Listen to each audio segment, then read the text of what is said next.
in the morning. Well, in the morning. The early morning sun was beating down on Soren's face when he finally awoke. He smacked his lips, his mouth thick and sticky from all the sarsaparilla he'd drunk last night with Rainbow Dash. His eyes flashed open. Rainbow Dash? All he could see was a rainbow-colored mane, tufted and disheveled from both sleep and... uh-oh. As the light spilled into his eyes, making him groan, the events of the previous evening came spilling back, and his heart took a sudden soaring flight into the stratosphere. He and Rainbow Dash they'd... Looking back, it had all been Spitfire's fault. She'd insisted on coming to Ponyville to practice the fantastic Philly Flash for their next show, and who better to help them but the inventor of the maneuver herself, Rainbow Dash. And after hours of practice, as they egged each other on to increasingly dangerous and devil-may-care tricks... At the thought of Spitfire, Soren's heart suddenly came crashing back down, spinning as if in a death spiral. What if she found out about what had happened between him and Dash? If things went bad for them, and the other Wonderbolts found out about their relationship, they'd been keeping it secret for months now, one or both of them would be out of the team for sure. But Spitfire had never said that their relationship was an exclusive one. And anyway, hadn't she been the one who cheated first? He'd seen her through the window of her trailer, her muzzle against the neck of that pretty orange-maned filly, biting her coat and making her gasp, her forehooves sliding across her. What was her name again? Carrot Top? Well, Spitfire had always had a thing for Earth ponies. Probably because they were the ones who got most wing-struck by her. Spitfire did love them wing-struck. It made them like putty in her hooves. Soren's heart had been broken by the sight, and he'd left the trailer without going inside. Confrontation had never been his style. But then Dash found him flying alone over the Whitetail Woods, and she'd invited him back to her cloud home for a few shots of sarsaparilla. And then one thing led to another, and... Soren smiled. Well, wasn't he a Wonderbolt after all? Risk-taking came with the territory. Risk-taking and ego and confidence. Ha! He had them all, just as Spitfire had them, and Dash, and in spades as well. He should just kick back, stop worrying, and see where the slipstream took him. He brought his forelegs around the still sleeping Dash's body. He loved that feeling of softness covering the taut and terrific muscle that only athletic fillies had, and he buried his muzzle deep in her mane, smelling the warm scent that had pooled in her hair as she'd slept, enveloped in the cloud bed's warmth.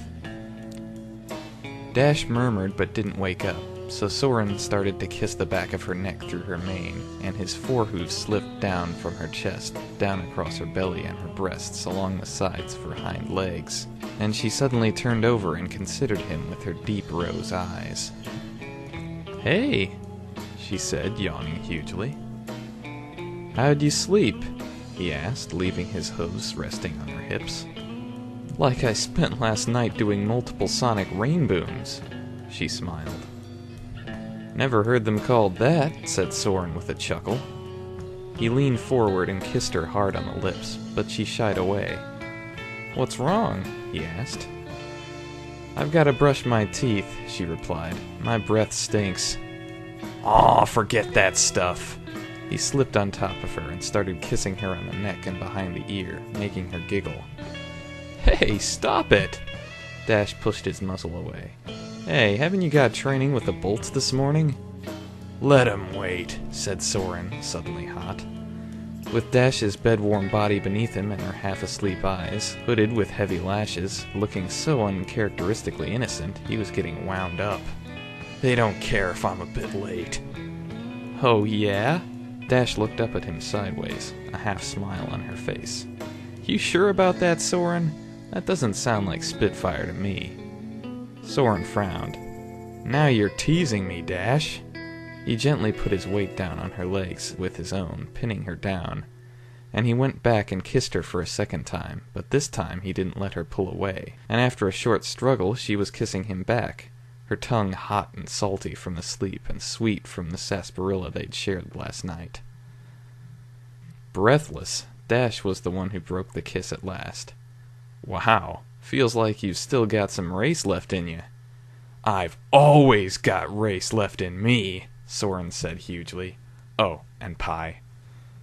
Dash laughed, but as Soren preened himself, she took the opportunity to push back, and she unpinned herself and rolled on top of him.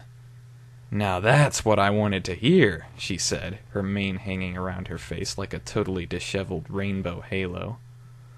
Soren felt the weight of her body pressing down on his own, and he gasped. "Oh yeah, baby." "Oh yeah, baby? You sweet-talking stallion." Dash kissed him and then leaned back, rubbing her haunches against his. Soren wreathed Dash's tongue with his own, tasting salty sweetness again. The sarsaparilla had been to blame for what had happened. Well, no, that was an excuse. There had been an insistence with Dash, and Soren had found himself unable to resist the gorgeous mare's advances. He hadn't tried very hard, though. In fact, the same part that had got him in trouble so many times before was up to its old tricks, and Dash's eyes opened up in pleased surprise.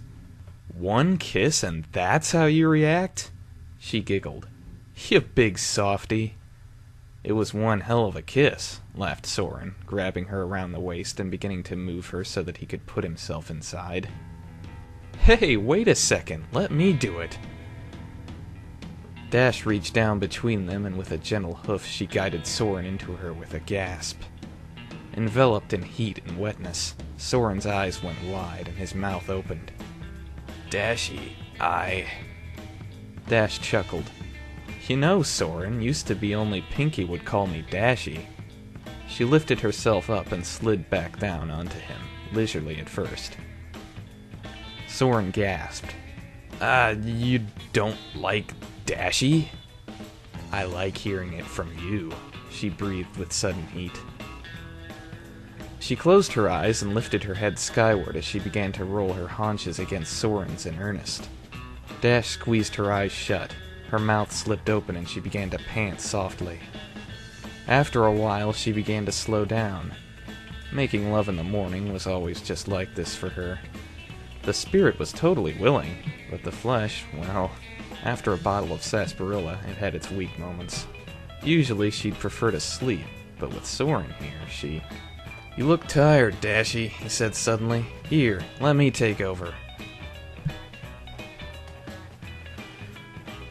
And with a quick push he had her on her back and he was on top of her, his lips glued against hers, his forehooves lifted up to cradle her head and stroke her rainbow mane, which was rapidly becoming damp with sweat as the sharp rays of the early morning sun beat down on them. Dash looked up at him, and then at the blue expanse of the cloudless sky above them. I always wondered." Her words were interspersed with groans as he began to thrust into her. "Oh, if Celestia ever watches us doing this kind of thing." "What? This kind of thing? You mean rutting?" Soren's thrusts were no longer leisurely, but steadily growing quicker. Dash thumped him on the chest with a forehoof. "You, what a thing to say!" "What, rutting?" Soren laughed. "What should I say then?" "Making love," replied Dash, blushing. "Well, okay. This is love-making," said Soren, bringing himself out slowly and back in again until he was fully inside her, leaning over and kissing her deeply, his tongue slipping across her teeth as she gasped against his mouth. But then he broke the kiss and, twisting her body around, his athlete's strength making it seem effortless, flipped her onto her stomach and started to thrust into her from behind without missing a beat. "Now this is rutting," he said through gritted teeth, beads of sweat rolling down from his mane across his temples and down to his neck. He knew Dash liked this position best. In their frenzied coupling last night, he'd tried all of his techniques, but sometimes, just like in aerobatics, it was the old traditional moves that worked the best. He took hold of her tail and wound it round one hoof while he slid the other underneath her stomach, running it over her breasts, the nipples hard in excitement, and down to the wetness between her legs, which he tantalized with feather-gentle strokes as he continued to push himself inside her. Dash couldn't articulate anything now. Being under Soren's control like this, feeling the waves of pleasure pulsing through her body just like the air felt across her coat when she flew, was exhilarating. And she let him take control, only moving to push her rump back at him with every thrust, trying to get even more of him inside herself. She could feel him getting close now, the thrusting getting steadier, the imminent rhythm that meant that a stallion was slowly reaching the point of no return, the terminal velocity when nothing would stop him from making her his. And at the thought of his excitement, her own swelled up as well, and she felt hotter and harder and even more swollen, as if all the life, the blood, the energy were being drawn to that single point, making it as hard as a diamond and as sensitive as a raw nerve. And as Soren thrust violently against her, he slapped against that point, and the jolts of pleasure undulated throughout her body, as if she were reaching those high speeds where the friction of the air felt like flames licking against her coat, and she wondered whether the air itself would catch fire. Then Soren became harder still, and she knew he was about to come. As the first wave of liquid fire spilled into her, she came as well. "Soren is mine, Spitfire," Dash thought, the violence of her desire making her repeat the words as the piquing of her pleasure drove all other thoughts from her. She bit her lip until blood seeped into her mouth, but in the moment it was sublimated to the most excruciating pleasure. "You don't own him anymore. He's mine." She'd been joking earlier with Soren, but the climax with him was just like the sonic rain boom. It had the same dizzying increase in speed, the same burning anticipation and tense frustration, and the same final, almost frightening exhilaration. The waves of sensation that spread out as she smashed through the barrier, and the same kaleidoscope of rainbow colors that spiraled out before her eyes, all followed by a feeling of falling through a beautiful, endless white emptiness where she could forget who and where she was, and she was just a single point of exquisite joy, nameless and alone, floating in space. Her own cries melded together with Soren's own, and as his final surges filled her, he slumped onto her back, and she collapsed under his weight onto the cushiony cloud beneath her. And there they lay, as Celestia's sun continued to beat down upon their perspiring and panting bodies. And Dash wondered, half dreaming, half awake, whether the princess truly hadn't been watching them, and whether she was shaking her head, a gentle mocking smile on her immortal face. Soren had slid off her now and was on his back, his eyes shut, a dopey smile stuck on his soft and simple features.